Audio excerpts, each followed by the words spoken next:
Assalamualaikum warahmatullahi wabarakatuh. Bismillahirrahmanirrahim. Alhamdulillahirabbil alamin.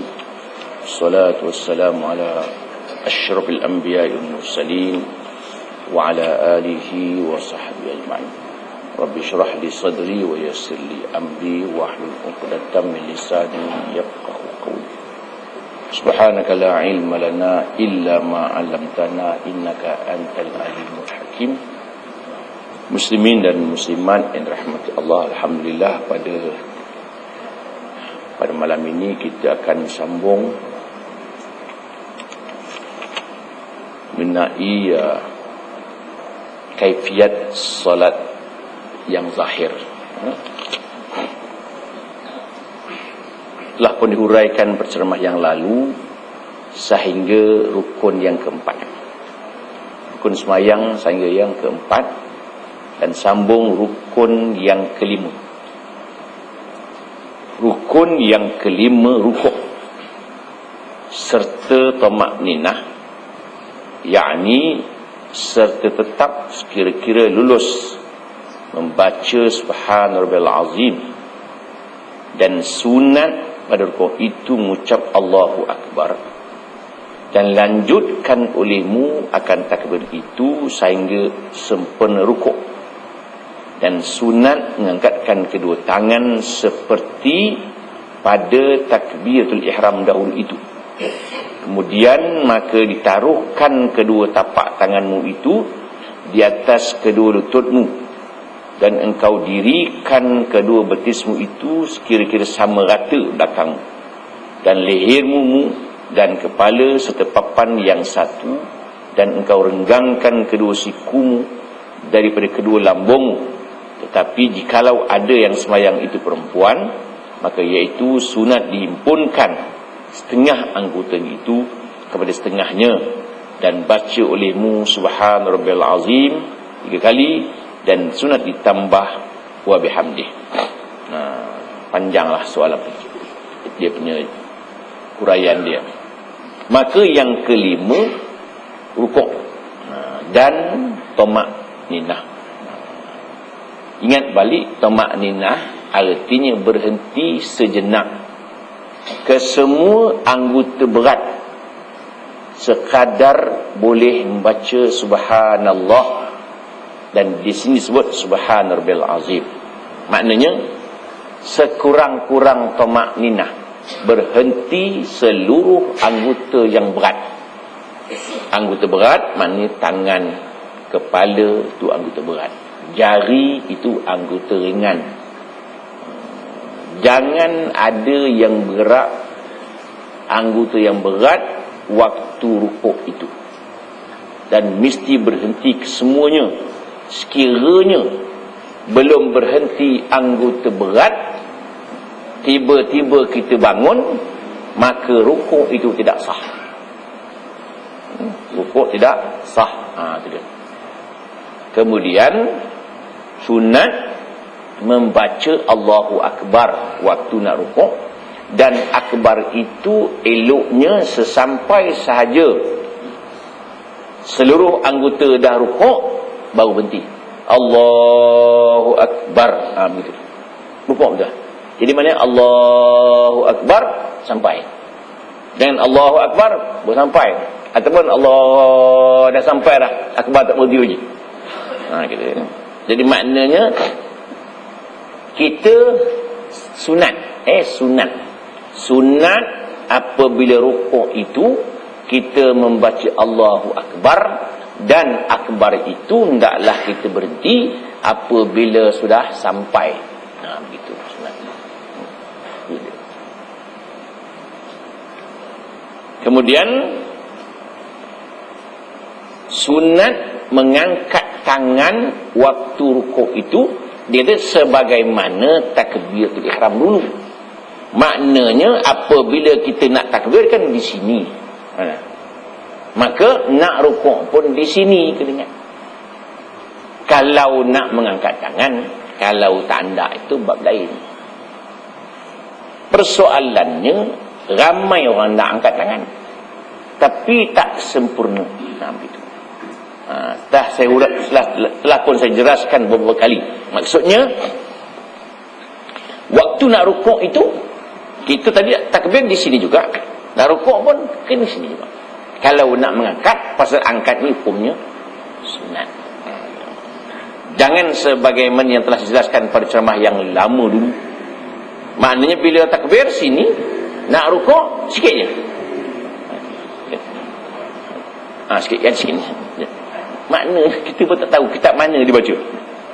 Makna kalau nak angkat, angkatlah. Tidaklah. Kalau tak nak angkat, jangan angkat, senang cerita. Allahu Akbar. Kan bagus gitu. Kan? Allah dah. Itu ikut mazhab lain pun tak apa. Pasal itu hukumnya sunat. Jangan bila nak rukuk je.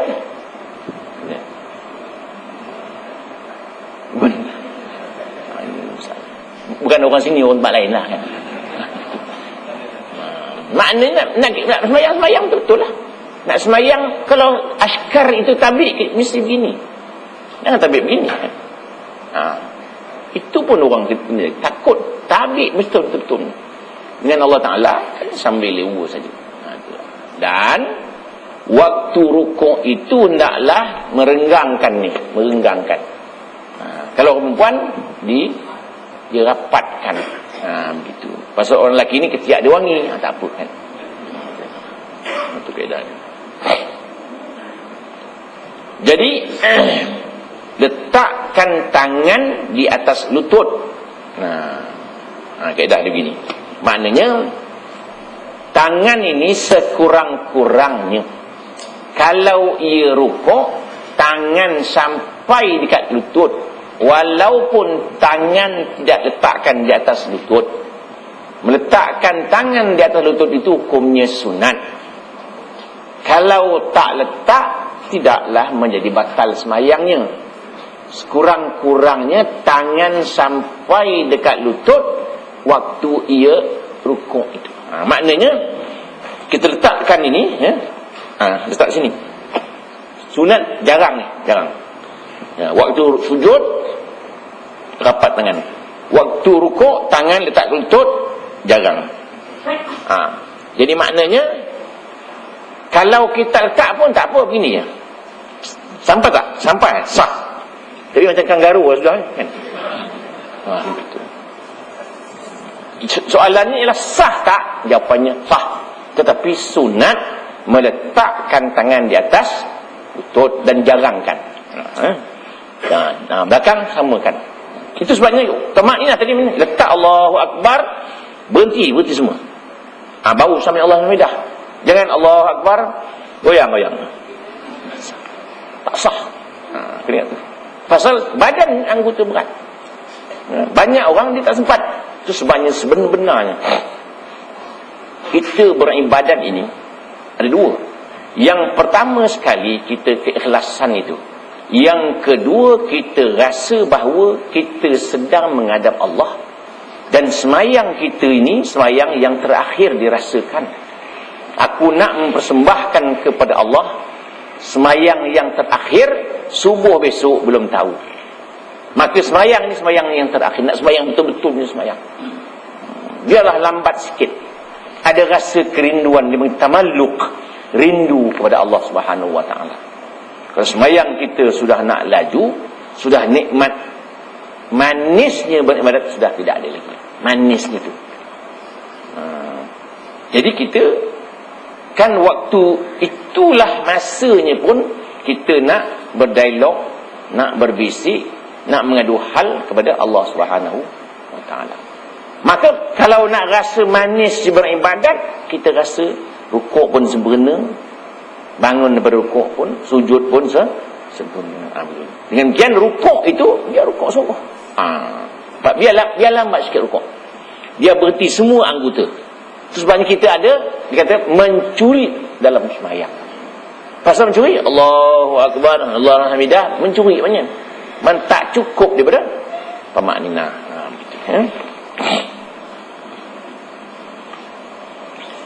Kemudian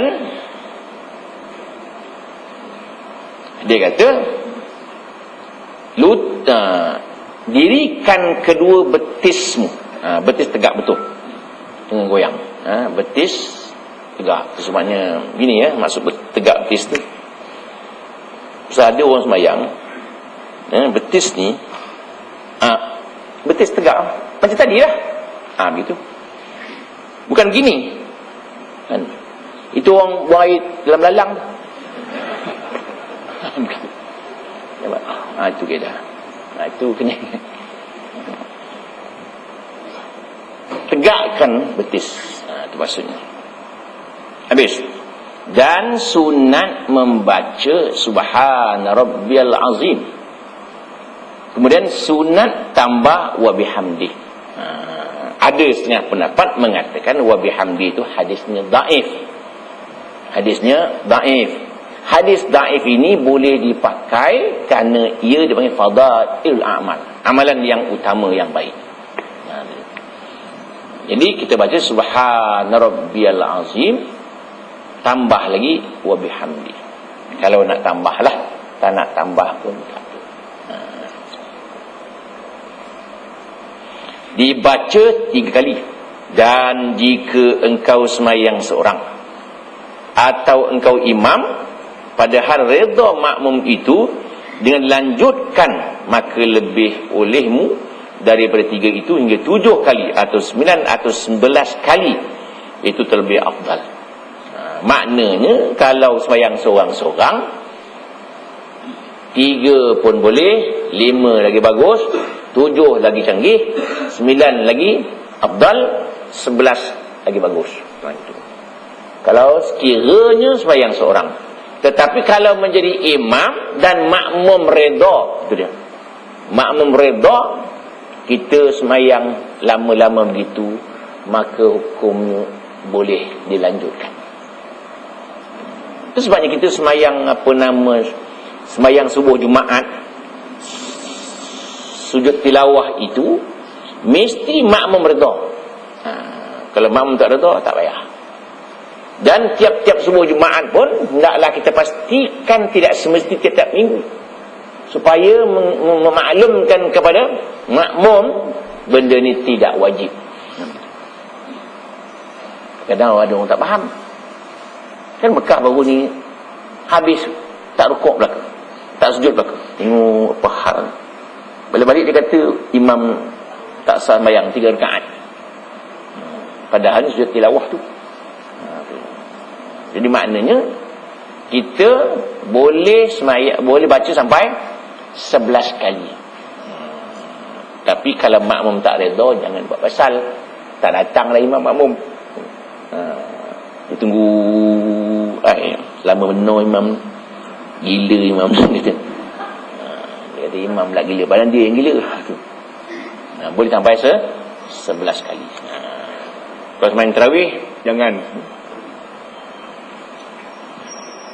Dan sunat dibaca rukuk, Allahumma laka raka'tu wa bika amantu wa laka aslamtu khasha'a laka sam'i wa basari wa asabi wa mukhi wa azmi mastaqallat bi qadami ataupun qadamayya lillahi rabbil alamin. Hai Tuhanku, bagimu aku rukuk, dan dengan dikau aku percaya, beriman, dan bagimu aku menyerahkan diri. Padahal khusyuk yang hadir bagimu pendengaranku, penglihatanku, dan otakku, dan tulangku, dan uratku, dan barang yang berdiri dengan dia kedua kakiku bagi Allah Tuhan sekalian alam. Maknanya ini bacaan tambahan. Ya, kalau kita boleh hafal, sebenarnya dalam kitab tulis dia kata sebenar-benarnya mengapa kita dulu ni membaca Subhana Rabbil Azim saja sebenarnya. Pasal peringkat awal memudahkan kita sembahyang itu. Sebenarnya bacaannya panjang lagi. Jadi kita ni peningkatan kita yang kedah kedua tambah lagi lah. Jadi maknanya peringkat mula-mula mengaji dulu Subhana Rabbil Azim. Tapi sudah meningkat tua, maka adalah perubahan, peningkatan solat itu dan ini. Baru kita rasa bahawa ada perasaan ingin meningkatkan makam darjat kita di sisi Allah Subhanahu wa taala.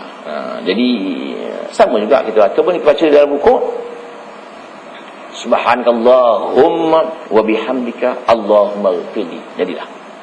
Ya, dalam buku Subhanakallahumma rabbana Subhanakallahumma bihamdika Allahumma ighfirli. Waktu rukuk. Atau kita baca yang ini. Allahumma laka raka'tu wa bika amantu sampai habis. Adalah peningkatan, ya. Dan makna khusyuk itu menghinakan anggota serta hadir hati. Makna khusyuk itu menghinakan. Maknanya kita rasa hina kita menghadap hadapan Allah Subhanahu wa taala. Dan hati kita hadir, kita tahu yang kita sedang semayang. Kita tahu yang kita sedang semayang. Jangan kita rasa kita perasan kita semayang.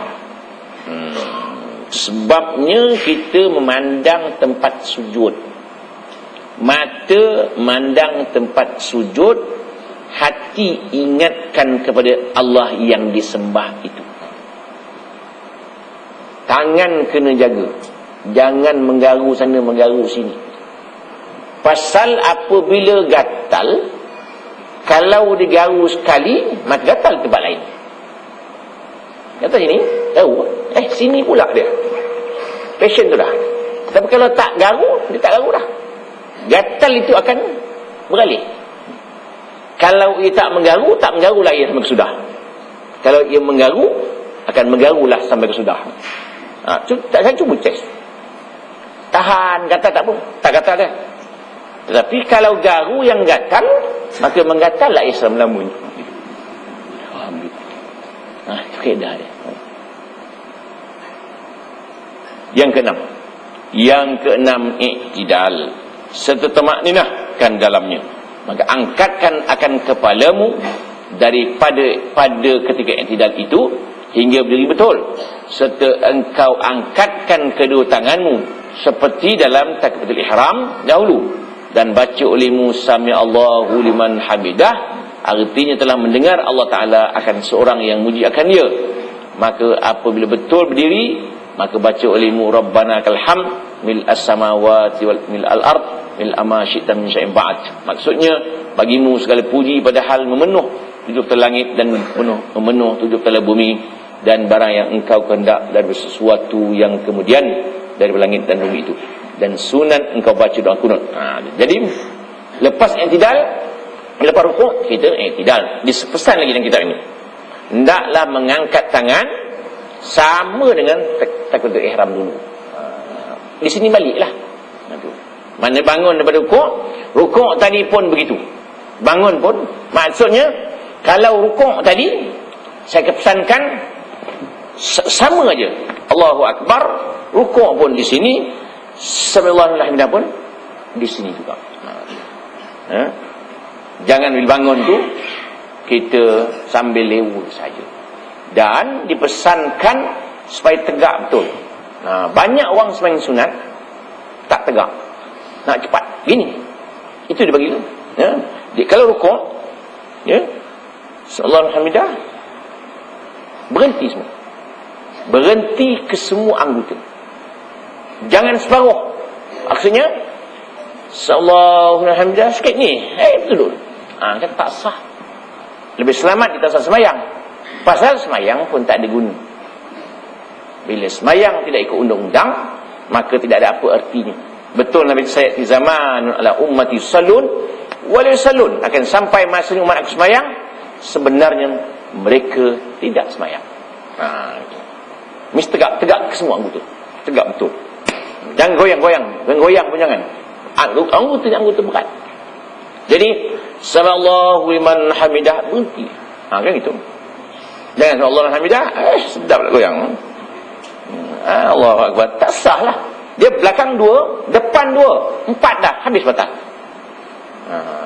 Allah hamidah, berhenti. Apa salah? Sedap pula goyang tu. Tu tak sah. Itu kena ingat. Ini biasanya kalau sembahyang seorang, sembahyang sunat pula. Sedap dia. Dia tak kisah pahala tak pahala. Dan baca Rabbana lakal hamd mil as-samawati mil al-ardi mil amma syi'ta min syai'in ba'd. Itu kalau itu biasa kita bacalah. Dan sunat membaca doa kunut dalam i'tidal pada rakaat yang kedua sembahyang subuh, sunatlah. Jadi maknanya ingatlah kunut itu maknanya taat. Ya, kunut itu maknanya taat, ketaatan man. Pasal kadang-kadang kunut ni orang tak tanya pun makna apa kunut. Kalau qanit orang yang taat. Kunut makna ketaatan atau taat. Sunat membaca doa kunut. Itu sebabnya kita doa kunut ni sebenarnya memang dia punya maknanya cukup bagus. Minta hidayat, minta set awal-awal yang minta. Jadi bacaannya Allahumma hadini fi man hadait wa afini fi man afait wa tawallani fi man tawallait wa barik li fi ma a'tait wa qini syarra ma qadait fa innaka taqdi wa la yuqda 'alaik wa innahu la yadhillu man walait wa la ya'izzu man 'adait tabarak rabbana ta'alait falakal hamdu ala ma qadait astaghfiruka wa atubu ilaik wa sallallahu ala sayyidina Muhammad wa ala alihi wa sahbihi wa sallam. Maksudnya, hai Tuhanku, beri olehmu hidayat akan daku serta orang-orang yang engkau beri hidayat, dan afiatkan olehmu akan daku serta orang-orang yang engkau afiatkan, dan engkau perintahkan akan daku serta orang-orang yang engkau perintahkan, dan beri olehmu keberkatan bagiku daripada barang yang engkau beri akan daku, dan peliharakan olehmu akan daku akan segala kejahatan yang engkau qadakkan, yakni yang engkau takdirkan dan yang engkau hukumkan, kerana bahawasanya engkaulah yang hukumkan atas sesuatu padahal tidak dihukumkan atasmu, dan bahawasanya tidak hina orang yang engkau tolong dan tidak mulia orang yang engkau jadikan seteru. Maha suci engkau hai Tuhanku, dan maha tinggi engkau hai Tuhanku, bagimulah segala puji atas orang yang engkau hukumkan, padahal aku mohonkan ampun akan dikau, dan aku taubat kepadamu dan rahmat Allah dan salamnya atas penghulu kami Nabi Muhammad dan atas keluarganya dan sahabatnya. Itu maksud terjemahan doa kunut. Tengok sekejap. Yang pertama, kita minta hidayat. Minta Allah Ta'ala hidayat. Dalam kita punya bacaan dudukan tersujud pun wahdini, minta hidayat juga.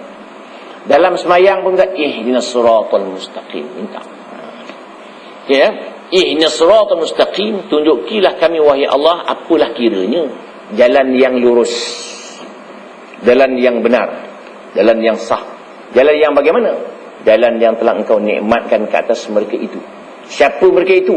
Itu nabi-nabi, siddiqin, syuhada dan salihin.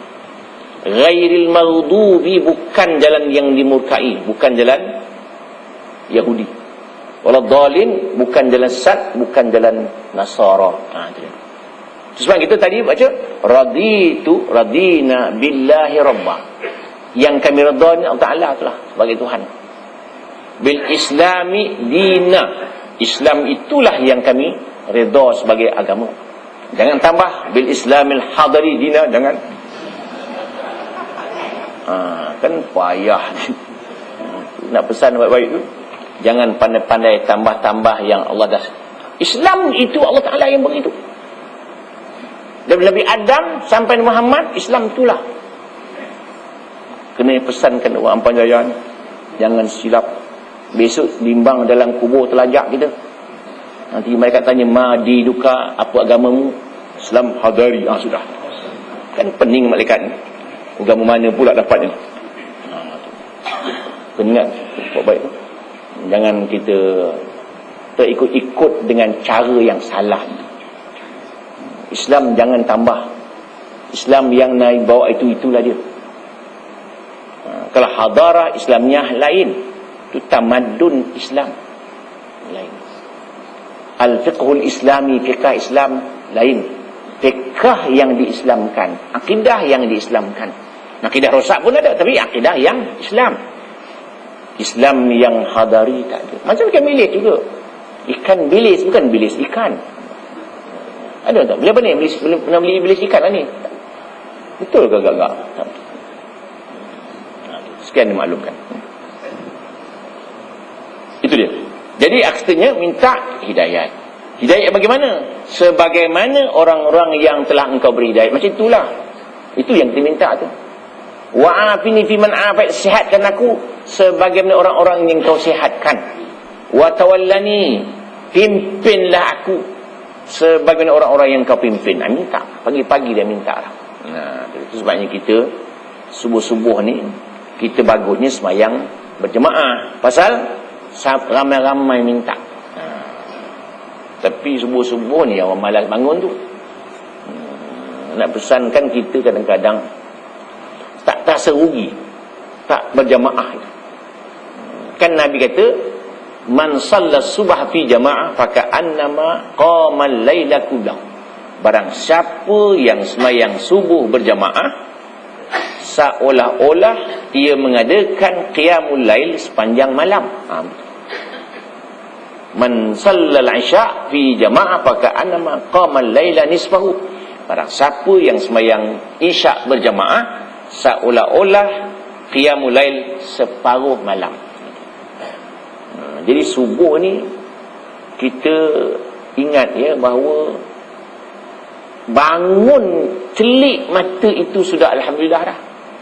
Sebagai syukur kita kepada Allah, kita sujud berjamaah, doa pun sama-sama minta hidayat, minta kepada Allah SWT. Tidak ramai orang yang boleh sembahyang subuh berjamaah. Mengeliat dia. Jadi maknanya besok dia padang mahsyar baru perasan. Kita bangun malam mudah malas, sembahyang subuh jemaah pun malas.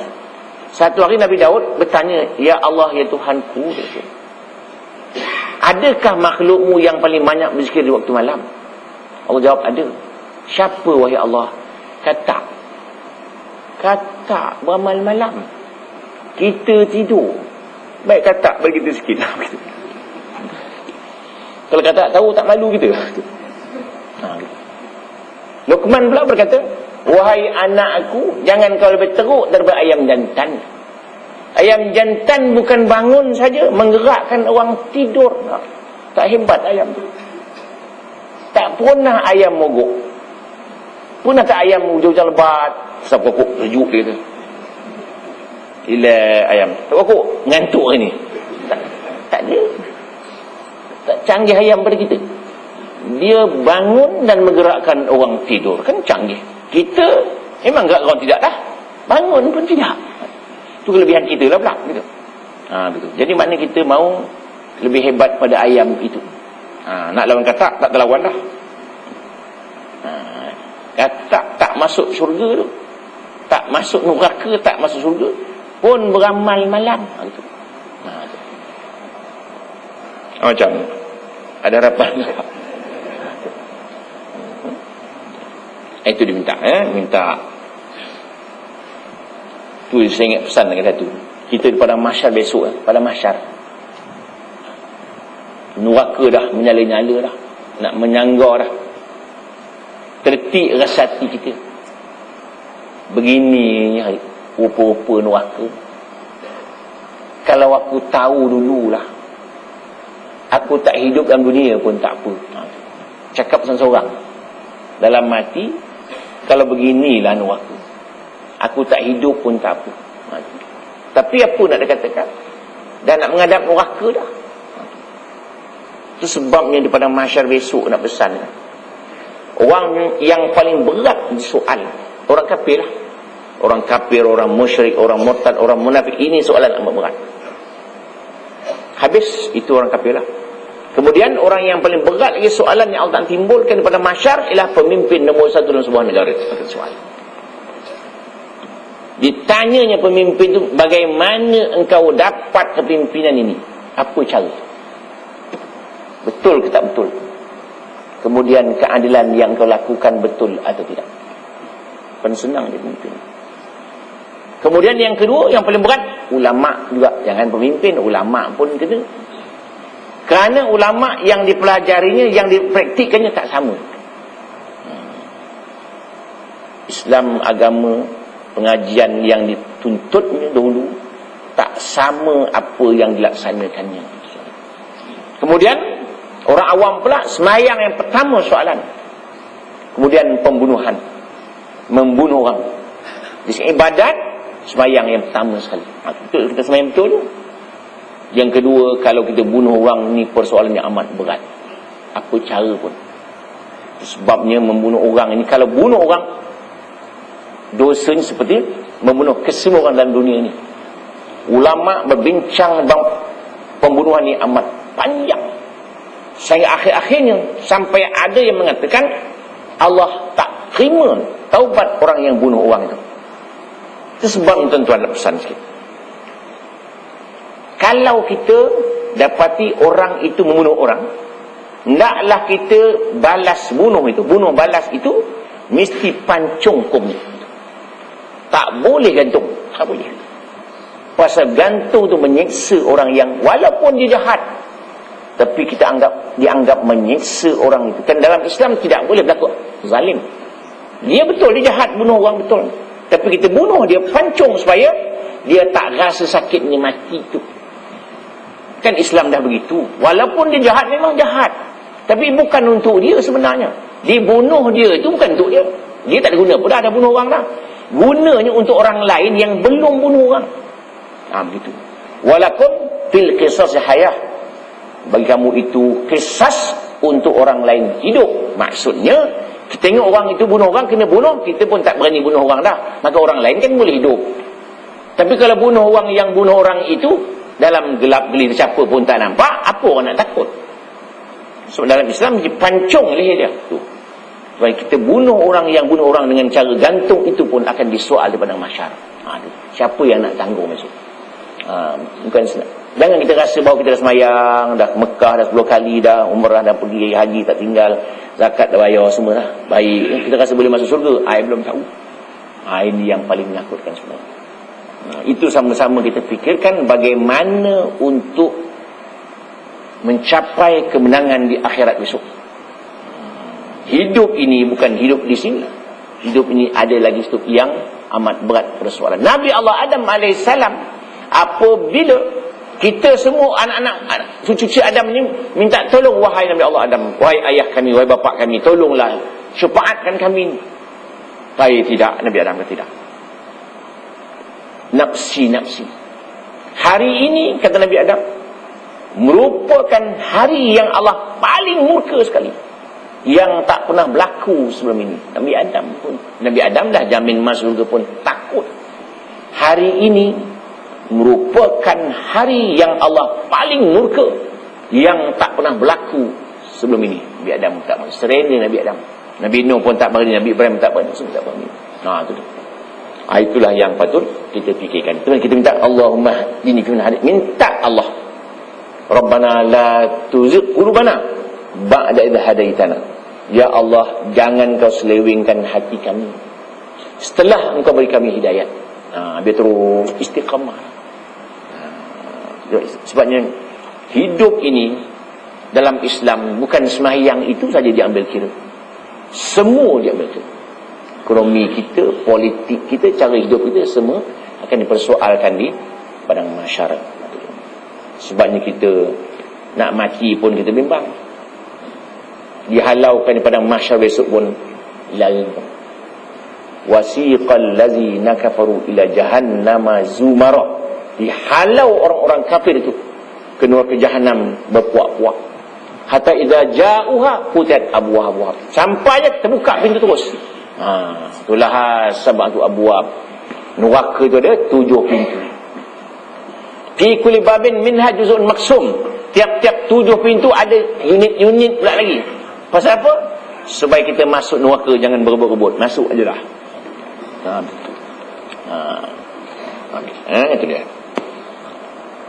Minta Allah yang pimpin kita. Minta Allah yang pimpin kita. Minta lagi ubariki fi ma'atait, minta keberkatan apa yang Allah kurniakan kepada kita. Yang penting keberkatan, bukan banyaknya keberkatan.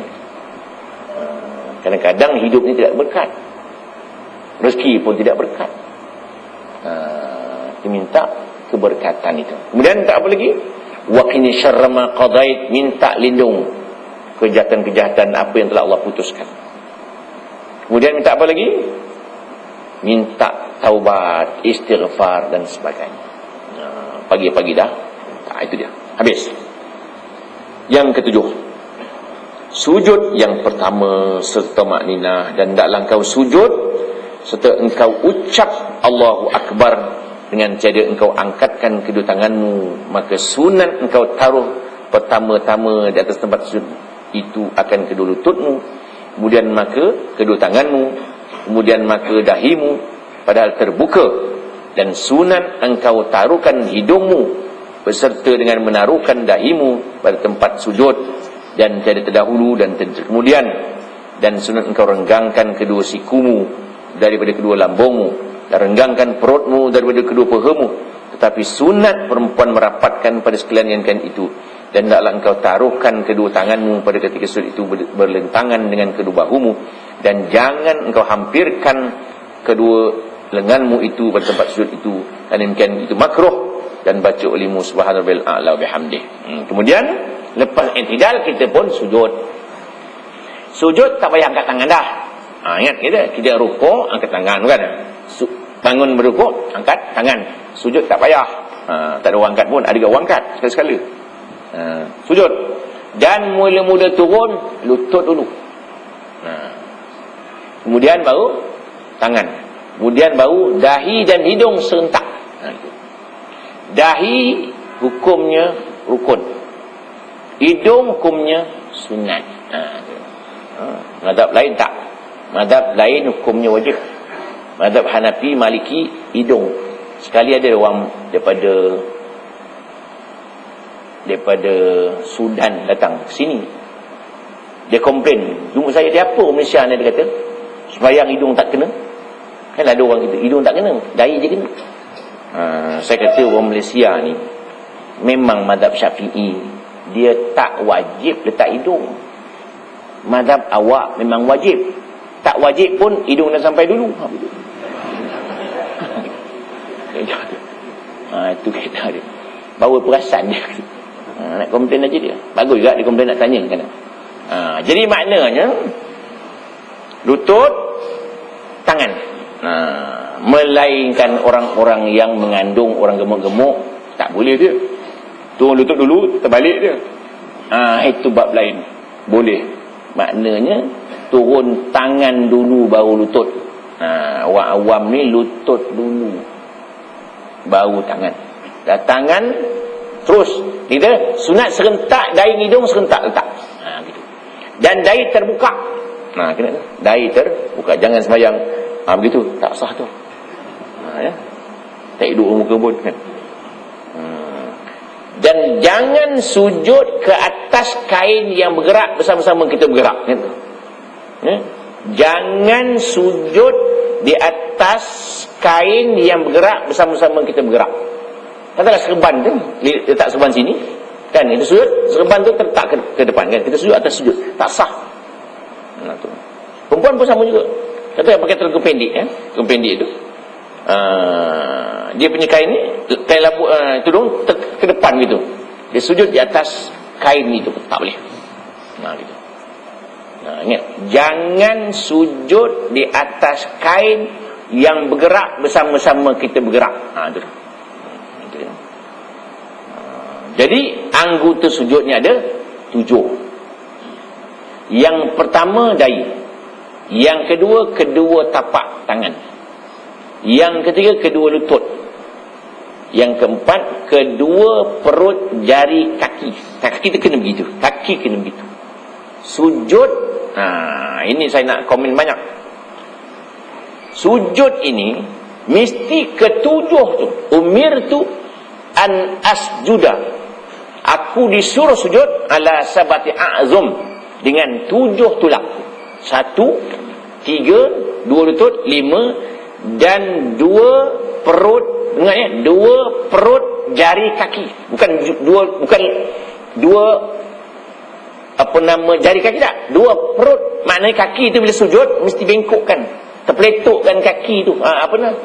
Jari tu. Begitu. Kena begitu. Letak sini tak sah. Letak. Sujud kaki mesti bengkok. Kaki tadi apa? Jari tu. Ada setengah orang tak sabar. Waktu sujud kaki dah masuk dulu. Standby nak duduk je. Kena ingat tu. Sujud mesti letak tujuh. Tangan pun begitu. Jangan begini. Kan? Sujud ini tak sah tu. Gini ada. Tahu tak? Rapat kan? Gitu. Nundang dia. Itu yang wajib lah. Dan afdalnya tangan letak ini sama dengan bahu. Tersujud tu tangan sama dengan ke depan. Jangan tangan ke depan. Kan? Mesti sujud letak sini. Letak sini, tersujud kepala ke depan. Ada juga orang yang sujud jauh ke depan. Dia punya kepala jauh benar begini. Macam nak mengintai sudah. Gini. Kan tak betul. Punggung mesti tinggi daripada kepala. Kena begitu. Jangan sama rata begitu. Jangan maknanya sujud macam orang sejuk tu. Rapat habis. Letak. Ni lambung ni mesti terbuka. Sunat. Orang perempuan kena begitu tutup. Semua hal perempuan ni angkat tangan begitu dia. Orang lelaki tak, itu tak apa kan. Jenis begitu dah. Tu nundang.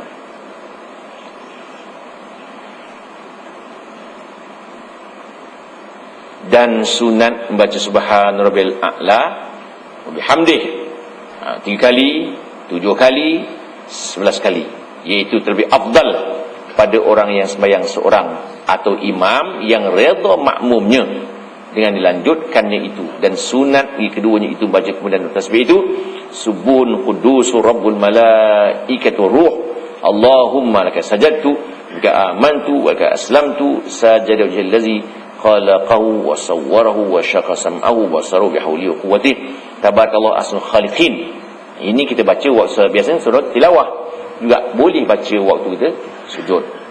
Tambahan daripada yang sujud bacaan 9 kali 11 kali tadi. Itu dia.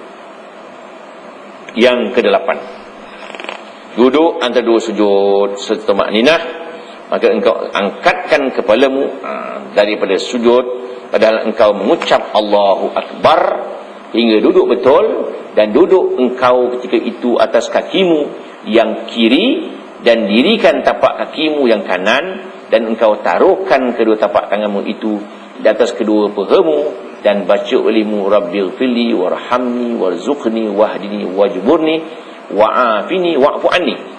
Maknanya dah sujud selesai tamakninah syak. Kita pun bangun daripada sujud, duduk antara dua sujud, dan saya nak jelaskan di sini tidaklah dengan ikhtiar. Maksudnya kalau terperanjat tengah sujud meretum bunyi meriam, terduduk dia, itu tak pakai, kena sujud balik. Bangun tu dengan tidak kehendak kita, dia mesti ikhtiar. Ataupun kalau sekiranya kita sujud lama tunggu imam, apa hal imam lama sangat ni, belum lagi. Kalau kita bangun, kita ingat dengar semacam seorang Allah, macam kita dengar orang Allah Akbar, kita pun duduk tengok imam belum lagi, kita boleh pilih antara dua, sama tunggu waktu duduk itu atau sujud balik. Sujud balik itu bukanlah menambah sujud dah, kerana kita tidak menyalahi imam. Ataupun tengah-tengah sujud ular nak lalu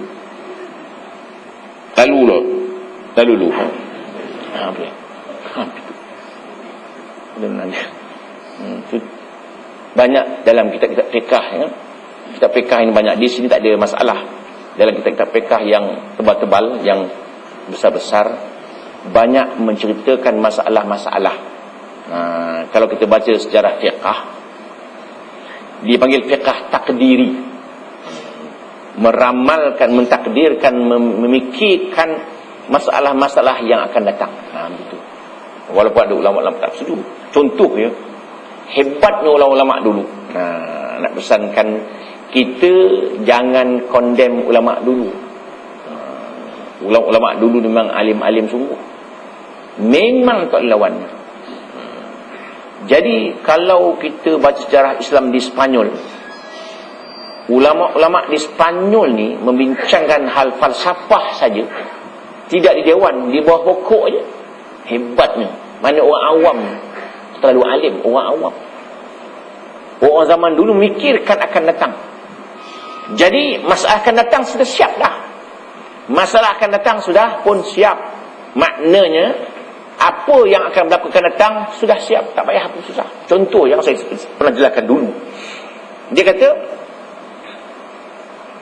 kalau sekiranya berlakunya pencantuman binatang buas, binatang jinak, mana? Lahir anak, wajib zakat atau tidak? Jawapan sudah siap. Dah ada yang kitab dah. Dulu ni kita kata bahawa tidak boleh berlaku.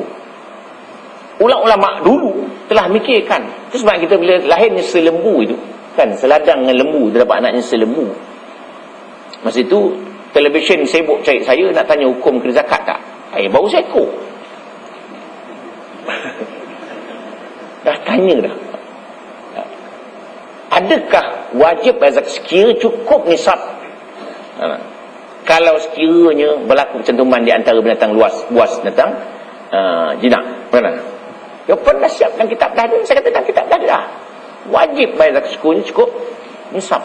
Selembu atau ikut nisab lembu lah, 30 ekor. 30 ekor lembu wajib bayar zakat. Nah, begitu. Maknanya ulama-ulama itu telah memikirkan pada masa yang akan datang. Sama juga kita makan pil dia. Perempuan makan pil apa namanya, jangan datang haid itu. Dah ada dah, siap dah. Dia kata orang perempuan itu tidak wajib, orang perempuan itu wajib sembahyang walaupun haidnya tak datang kerana makan ubat. Dah ada dah siap. Tu makna dah ada siap dah. Jadi ulama dulu dah memikirkan pasal apa? Terlalu alim dah. Tak ada habis dah nak fikir dah. Memikirkan yang akan datang pula. Begitu. Sama juga. Dia kata, hukumnya kita pakai beg tu. Beg kencing. Orang kencing pakai tebuk. Tebuk di atas, tebuk di bawah. Sekira tebuk di atas pusat, maka tidak batal sembahyangnya. Kalau tebuk di bawah pusat, maka batal sembahyang. Dah siap dah. Begitu. Jadi maknanya ulama dulu jangan lawan sudah habis tu. Jangan lawan ulama dulu. Dan sekarang ulama sekarang ni pun lawan ulama dulu juga. Something tak masalah. Yes. Begitulah. Kita duduk antara dua sujud, Allahu Akbar juga. Terbayang kat tangan. Sunat duduk di atas kaki, tapak kaki kiri, menegakkan kaki kanan. Itu sunat. Bersela pun tak apa. Tapi tak elok dah rupanya. Kalau kata boleh tak kita semayang duduk atas sujud, elok bersela tu letak ini, letak tangan, boleh? Jawapannya boleh. Tapi hukumnya makruh. Duduk dipanggil duduk iftirash. Nama duduk dipanggil duduk iftirash. Maka bacalah kita, Rabbighfirli, ya Allah ampunkan aku, warhamni, rahmatilah aku, warzuqni, beri aku rezeki, wahdini, beri aku hidayat, wajburni, kayakan aku, wa'afini, afiatkan aku, wa'fu'ani, maafkan aku. Jadi maknanya sunat kita membaca Rabbighfirli. Tak baca pun tak apa, sunat juga. Yang ke-9, sujud yang kedua serta tamakninah, iaitu seperti sujud yang pertama itu juga, dan bacaannya setelah itu, maka bangkit dulu istirahat pada tiap-tiap rakaat yang tidak mengiringi akan dia tasyahud. Setelah itu maka bangkit engkau berdiri betul serta mengucap Allahu Akbar, dan dilanjutkan akan takbir itu. Ini panjang, kita akan sambung kemudian. Yang saya jelaskan sedikit lagi, bahawa sungguhnya kita sujud itu maknanya merendahkan muka kita di hadapan Allah, menghinakan diri kita di hadapan Allah Subhanahu Wa Taala. Tidak ada satu agama dalam dunia ini yang sujud tadi. Semua sembahyang tegak belaka, sujud tadi. Oleh itulah kita diharamkan sujud kepada manusia. Diharamkan sujud kepada manusia. Kerana itu sudah menghinakan diri di hadapan manusia. Kita hanya boleh sujud di hadapan Allah Subhanahu Wa Taala. Dan sujud ini pun boleh menenangkan fikiran. Ya, sebabnya kita katakan bahawa orang yang risau ini hendaklah menyebut Allah itu banyak kali. Bukan Allah, bukan. Tapi sembahyang itulah Allahu Akbar, Allahu Akbar kabira, walhamdulillah katsira, subhanallah wa ta'ala. Kan banyak kali tu. A'udzubillah, bismillah, alhamdulillah, Allahu Akbar, sami'allahu liman hamidah, at-tahiyyatul barakatus salawatut thayyibatu lillah. Lagi assalamualaikum warahmatullahi wabarakatuh. Kan banyak tu Allah. Begitulah tuan-tuan sekalian. Agaknya kita berhenti setakat dulu. Rukun yang ke-9 bersama yang akan datang. Wallahu a'lam.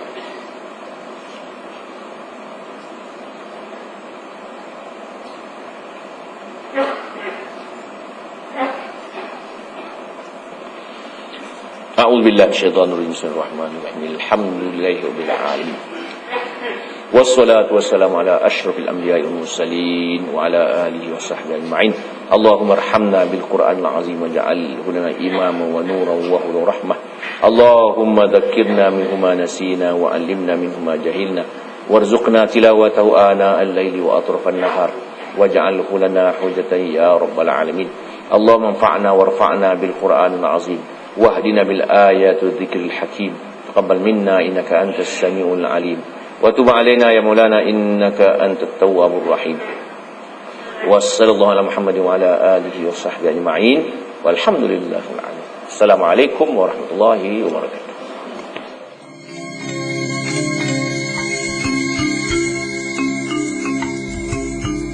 Assalamualaikum warahmatullahi taala wabarakatuh. Alhamdulillah wassalatu wassalamu ala Rasulillah wa ala alihi wa sahbihi wa man wala wa ba'd. Muslimin dan muslimat yang dirahmati Allah, sedikit maklumat tentang Mahat Tahfiz Anak Yatim Fuqaha Sungai Merak Luar Bangi Selangor. Tuan-tuan, Mahat Tahfiz ini merupakan satu institusi pendidikan swasta yang ditubuhkan untuk memberikan peluang pendidikan percuma untuk anak-anak yatim, anak-anak ibu tunggal dan juga anak-anak orang-orang miskin. Segala perbelanjaannya ditanggung secara percuma untuk mereka-mereka yang berkenaan yang saya sebutkan sebentar tadi. Mahat Tahfiz ini sebenarnya ditubuhkan pada tanggal 16 hari bulan 2 2004 dan sekarang bertempat di Sungai Merak Luar Bangi, di satu tanah yang diwakafkan oleh seorang guru dan juga di satu bangunan 2 tingkat serta satu lagi bangunan yang sedang kami bina sekarang. Objektif sekolah ini ialah untuk menyediakan satu peluang pendidikan bersepadu yang menggabungkan antara kurikulum tahfiz dan juga kurikulum Kementerian Pendidikan Malaysia di peringkat KBSR ataupun KBSM. Kami meyakini bahawasanya Al-Quran merupakan asas pendidikan yang perlu diterapkan dalam diri anak-anak kita pada hari ini. Seperti mana ulama-ulama Islam di zaman yang lalu, mereka mulakan pendidikan mereka berasaskan Al-Quran. Sebab itu diikuti dengan pendidikan yang lain. Mereka melihat bahawa di sana masih ada lopang-lopang yang boleh kita masukkan dalam kurikulum KBS dan KBS pada hari ini. Itu kita masukkan sedikit kurikulum tahfiz. Maka kami di sekolah ini kami mulakan umpamanya program pendidikan mereka dengan di awal pagi pada pukul 6.30 pagi hingga 7.30 pagi dengan hafazan Al-Quran. Mereka rehat sampailah pukul 8.30. 8.30 mereka masuk dari kelas untuk hafazan Al-Quran sampailah pukul 10.30 dan pukul 11 mereka akan mulakan sesi akademik sampailah pukul 12.30 dan waktu petang pukul 2.30 hingga 4.30 mereka juga mempelajari bidang akademik kurikulum KBS atau KBSM dan di waktu malamnya waktu maghrib antara 7.30 hingga 8.30 mereka kembali mengikuti program tahfiz dan selepas isyaknya mereka akan ulang kaji pelajaran. Berarti kami cuba nak gabungkan antara tahfiz dan juga KBS dan KBSM dengan harapan bahawa tahfiz Al-Quran itu mampu menjadikan mereka lebih cemerlang di bidang akademik, insya-Allah. Untuk makluman tuan-tuan juga, kami sebenarnya masih lagi belum mempunyai dana yang tetap untuk sekolah ini. Kami hanya mengharapkan sumbangan derma yang berterusan yang datang daripada orang-orang yang dermawan dan sebagainya. Oleh kerana itulah kami merancang 2-3 projek untuk dijadikan dana sekolah. Antaranya projek kami keluarkan CD-CD atau BCD audio visual yang memaparkan kuliah-kuliah ilmu beberapa orang guru-guru kita yang agak ternama untuk tatapan atau santapan rohani umat Islam di Malaysia. Di samping mereka membeli sambil menderma, mereka boleh ilmu dengan kuliah-kuliah yang kita sampaikan, dan mereka juga boleh menderma dengan bayaran-bayaran yang mereka berikan untuk penguasai tadi. Berarti tuan-tuan membeli sambil menderma, insya-Allah. Maka besar harapan kami agar usaha-usaha kami ini mendapat keberterusan masyarakat Islam pada hari ini, antaranya dengan membeli kaset-kaset yang kami keluarkan, insya-Allah. Sebarang kekurangan kami mohon maaf awal-awal lagi, dengan harapan bahawa inilah sedikit usaha kami untuk meneruskan usaha pendidikan yang kami garap bersama, insya-Allah. Wallahu taala alam. Wassalamualaikum warahmatullahi taala wabarakatuh.